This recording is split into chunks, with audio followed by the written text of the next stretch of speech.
بسم اللہ الرحمن الرحیم۔ دوستو السلام علیکم۔ یوٹیوب چینل دلچسپ ویڈیوز میں خوش آمدید۔ دوستو اگر آپ نے ابھی تک ہمارا چینل سبسکرائب نہیں کیا تو پلیز ہمارا چینل سبسکرائب کریں اور بیل کے بٹن کو لازمی دبائیں تاکہ آپ کو ہماری نئی ویڈیوز سب سے پہلے مل سکیں۔ اسلام کی فتح و نصرت اور اعلاء کلمت الحق کے لیے اللہ پاک ہر دور میں اپنے بندوں کو منتخب فرماتا ہے، جن میں ایک نام عظیم مجاہد اسلام، عاشق رسول، سلطان الاسلام والمسلمین، محی العدل فی العالمین، خادم الحرمین الشریفین، الملک الناصر ابو المظفر، سلطان صلاح الدین یوسف بن ایوب رحمت اللہ تعالی علیہ کا بھی ہے۔ آج کی اس ویڈیو میں ہم آپ کو سلطان صلاح الدین ایوبی علیہ رحمہ کے انقلابی کارناموں کے بارے میں بتائیں گے۔ آپ رحمت اللہ تعالی علیہ قلعہ تکرید یعنی ضلع صلاح الدین عراق میں 532 ہجری میں پیدا ہوئے۔ آپ رحمت اللہ تعالی علیہ کثرت سے تلاوت قرآن کرتے اور جب تلاوت قرآن سنتے تو آنسو بہاتے۔ امام مقرر کرنے کے لیے بھی آپ نے یہ شرط رکھی ہوئی تھی کہ وہ قرآن عظیم کے علوم کو جاننے والا اور متقی و پرہیزگار ہو۔ ایک دن آپ کہیں سے گزر رہے تھے کہ ایک بچہ اپنے والد کے سامنے بہترین انداز میں تلاوت قرآن کر رہا تھا۔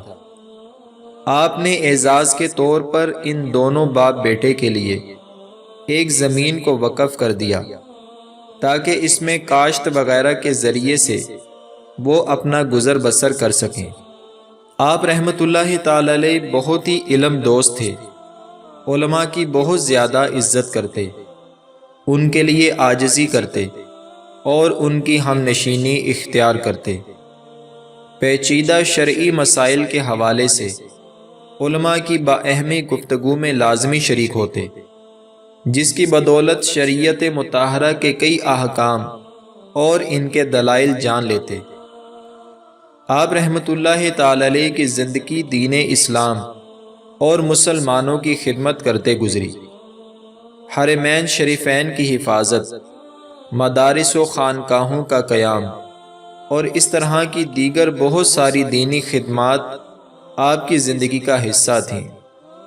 سلطان صلاح الدین ایوبی رحمت اللہ تعالی علیہ نے دین کی ترویج و اشاعت کے لیے کئی مدارس تعمیر کروائے اور بہت سارے مدارس کا قیام عمل میں لایا گیا، اور ساتھ ہی ہر مدرسے کے لیے الگ الگ زمین وقف کی تاکہ اس سے حاصل ہونے والی پیداوار سے مدارس کا نظام بہترین انداز میں چل سکے۔ اسی طرح لوگوں کی روحانی تعلیم و تربیت کے لیے کئی خانقاہیں بھی تعمیر کروائیں۔ ان ہی میں سے مصر کی مشہور خانقاہ سعید السعداء بھی ہے، جبکہ جسمانی امراض کے علاج کے لیے شفا خانے بھی تعمیر کروائے۔ آپ رحمت اللہ تعالی علیہ کے اندر اللہ پاک کی راہ میں خرچ کرنے کا جذبہ بھی مثالی تھا، خصوصاً جہاد میں شامل مسلمانوں کی حد درجہ مدد کرتے۔ جس مجاہد کا گھوڑا مارا جاتا یا زخمی ہو جاتا تو اس کے بدلے اسے عمدہ گھوڑا دیتے اور دیگر عطاؤں سے بھی نوازتے۔ اپنی ذات کے لیے کچھ بھی بچا کے نہ رکھا کرتے تھے۔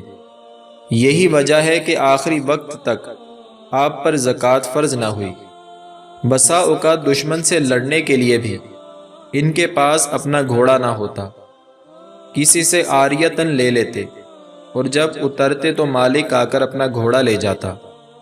جن دنوں مسلمان عکا کے مقام پر دشمن کے ساتھ جہاد میں مصروف تھے، صرف انہی دنوں میں اونٹوں کے علاوہ 18,000 گھوڑے اور خچر، بے شمار کپڑے اور اسلحہ آپ نے مجاہدوں میں تقسیم کیا۔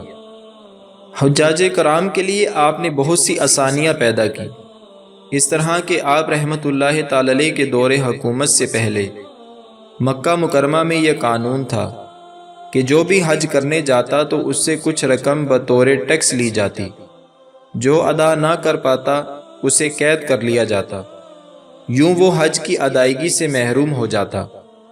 آپ نے حاجیوں سے لیا جانے والا یہ ٹیکس ختم کروا دیا اور اس کے بدلے امیر مکہ، اہل مکہ اور وہاں کے مجاوروں وغیرہ کے ہر سال 8,000 اردب یعنی تقریباً 15,120 من غلہ مکہ مکرمہ بھجوایا کرتے۔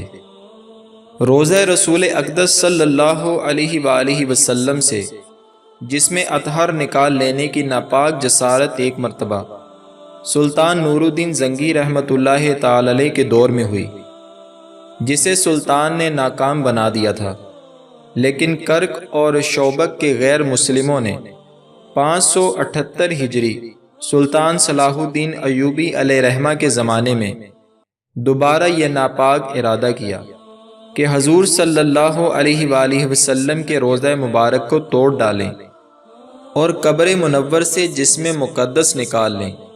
اس کے لیے ان لوگوں نے اب کی بار چھپ کر نہیں بلکہ کھلم کھلا ایک لشکر مدینہ منورہ کی طرف روانہ کیا۔ سلطان صلاح الدین ایوبی نے اس کی اطلاع ملتے ہی مسلمانوں کا ایک لشکر ان کے پیچھے روانہ کیا۔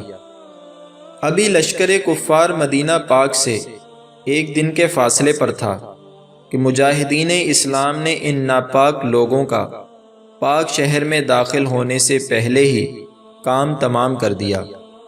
اسلام دشمن عناصر نے 492 ہجری میں بیت المقدس پر قبضہ جمانے کے لیے 70,000 سے زیادہ مسلمانوں کا خون بہایا اور پھر مسلسل بیت المقدس پر قبضہ جمائے رکھا۔ سلطان نور الدین زنگی رحمۃ اللہ تعالی علیہ نے بیت المقدس آزاد کروانے کا ارادہ کیا اور کئی کوششیں بھی کی، لیکن زندگی نے وفا نہ کی اور آپ 569 ہجری میں دنیا سے چل بسے۔ آپ کے اس ارادے کی تکمیل آپ ہی کے تربیت یافتہ سلطان صلاح الدین ایوبی نے 583 ہجری میں کی۔ غیر مسلموں کی طرح وہاں خون ریزی کر کے نہیں، بلکہ وہاں موجود غیر مسلموں کی خواہش کے مطابق ان سے صلح کی اور بیت المقدس واپس لے لیا۔ اسلام کے لیے آپ کی سچی کڑن اور کوششوں کی بدولت اللہ پاک کے کرم سے کئی قلعے اور علاقے آپ نے فتح کیے اور وہاں اسلام کا پرچم شان و شوکت سے لہرایا۔ آپ رحمت اللہ تعالی علیہ کا وصال بھی بڑا باکمال ہے کہ بحالت مرض 27 صفر المظفر بروز بدھ 589 ہجری کو دمشق کے قلعہ میں شیخ ابو جعفر سے قرآن پاک کی تلاوت سنتے ہوئے آپ کا وصال باکمال ہوا۔ آپ رحمت اللہ تعالی علیہ کی قبر مبارک المدرسۃ العزیزیہ نزد اموی جامع مسجد دمشق میں ہے۔ مشہور ہے کہ آپ کی قبر پر دعائیں قبول ہوتی ہیں۔ علامہ مجیر الدین حنبلی علیمی علیہ رحمہ فرماتے ہیں، مجھے یہ خبر پہنچی ہے کہ صلاح الدین ایوبی رحمت اللہ تعالی علیہ کی قبر کے پاس دعا قبول ہوتی ہے۔ آپ رحمت اللہ تعالی علیہ کے دینی کارناموں کی بدولت علامہ جلال الدین سیوطی شافعی علیہ رحمہ فرماتے ہیں، سلطان صلاح الدین ایوبی عظیم الملوک یعنی سب سے بڑے بادشاہ ہیں۔ اسلامی بادشاہوں میں ان جیسا کوئی نہیں، نہ ان سے پہلے اور نہ ہی ان کے بعد۔ اللہ تعالیٰ کی پاک اور بلند بارگاہ میں دعا ہے کہ اللہ تعالیٰ سلطان صلاح الدین ایوبی رحمت اللہ تعالی علیہ کے مزار پر کروڑ کروڑ رحمتوں کا نزول فرمائے اور اللہ تعالیٰ ہمیں ایک مرتبہ پھر سلطان صلاح الدین ایوبی رحمت اللہ تعالی علیہ جیسے سپہ سالار نصیب فرمائے۔ بزرگ فرماتے ہیں کہ جہاں اللہ تعالیٰ کے نیک بندوں کا ذکر ہوتا ہے وہاں اللہ تعالیٰ کی رحمتوں کا نزول ہوتا ہے۔ اللہ تعالیٰ نے ہمیں بھی اپنے ایک ولی کامل کا تذکرہ کرنے اور سننے کی توفیق بخشی ہے، اور یقیناً ہم پر اللہ تعالیٰ کی بے شمار رحمتیں بھی نازل ہوئی ہوں گی۔